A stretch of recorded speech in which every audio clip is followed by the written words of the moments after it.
Sako abantu amawulire agavudde mu bitundu by'eggwanga ebyenjawulo ffe tusinzira wano ku lukiiko olukulu lw'eggwanga Joseph Sserwoza Gegange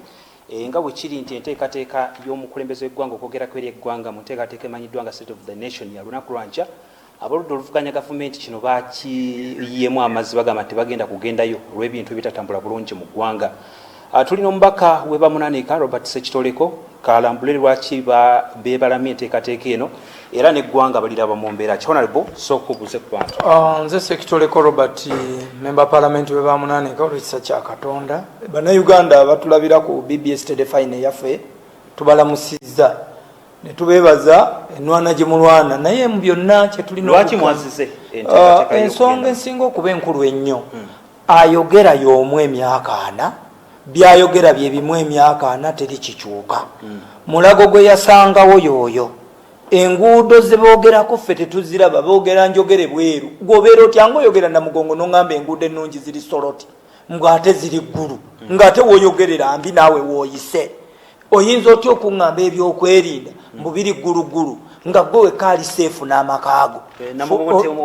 era obuzibu bwabaddeyo kubanga ye yennyini yabadde protected yabadde ng'omujulizi w'okwolwo kyenkana ye yabadde abulako erinnya ly'okuba omujulizi kubanga baatukaluubiriza obulamu ne twejjusa n'abamu n'abyuma ng'obiwulira bifa lwakuba ye. Ekyokubiri toyinza kuŋŋamba nti ebyokwerinda byabadde gguluggulu oba biri gguluggulu nga Lutaŋŋambwa agamba akozesa ssente mu Museveni z'amuwadde n'agula ettaka n'asaawa emmere y'abantu nga n'abamukuuma abamu beeseefusi kati olwo kiba kitegeeza siina kyenno na Kololo Uganda yonna bagitunze bagimazeewo ne Kololo waatutuuza kafansoni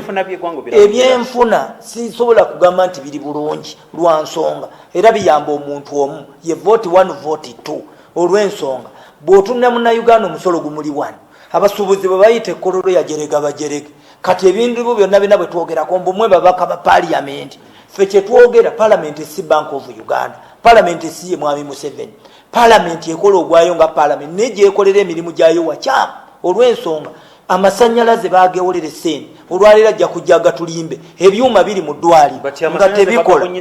bagabunyisiza ewange ebikondo byerere ne wayaze bano naye abaaziteekayo kati ngende empulira ebyo enguudo lwajjali baamuleka awo boogera boogezi batongoza teriyo kikola olwaleero otuuka emulago ne bagamba ekyuma ekyo nno weekiri naye amasannyalaze tegaliiwo agakikozesa n'otuuka mu ssomero lyerimu abasomesa bakaba kyekimu emyezi 3 si basasule bwe batulaba balowooza ffe kizibu naye ate bo beerabira nti Uganda erina obuzibu bwa mulundi gumu atukulembera wali ne gavumenti ye yafuuka akanyonyi ke bayita tule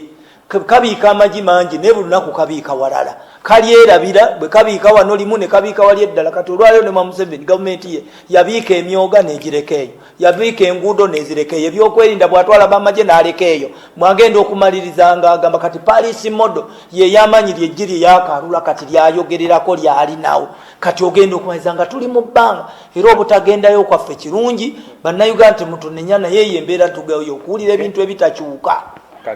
Tubadde n'omubaka Robert Sekitoleko okuva mu bitundu ebibamunanika katudde eri munaffe ali mu studio oyongereyo abantu n'amawulire agafudde mu bitundu by'eggwanga ebyenjawulo tusinzidde wano ku lukiiko olukulu olw'eggwanga. Nnyo Joseph Sserwoza katulindirire ebirala bijja kubanga ate obitutuusaako mawulire